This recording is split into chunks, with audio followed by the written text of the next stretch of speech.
to Free From Lifestyle. I'm so excited about tonight's dinner that we are having, and I just wanted to share this with you. It's another recipe that can be made in an air fryer.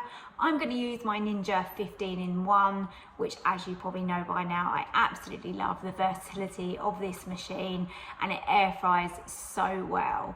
And tonight is one of my favorite things to eat, which is a really good burger.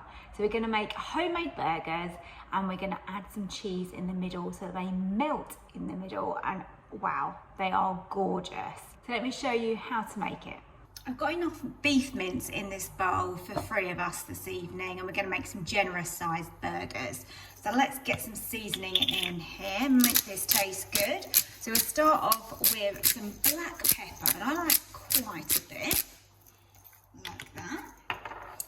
Some salt is always good as well. So let's give it a good sprinkling of salt in there, tiny bit more.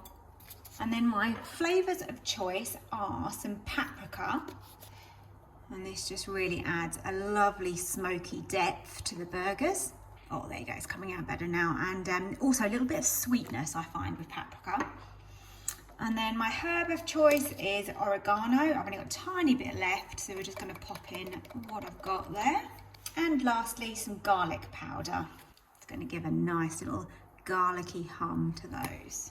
If I was making these burgers just for adults, then I'd probably add some steak seasoning, which is lovely and peppery and really quite strong, and I enjoy that.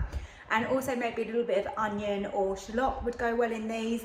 But I'm making these so that my son can enjoy them too. Of course, you can add what you want, but it really gives you a good basic recipe for a delicious burger.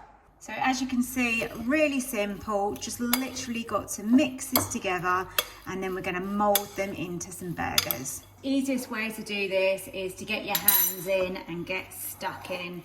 So I'm just going to grab a ball, and we're going to split this into roughly 3.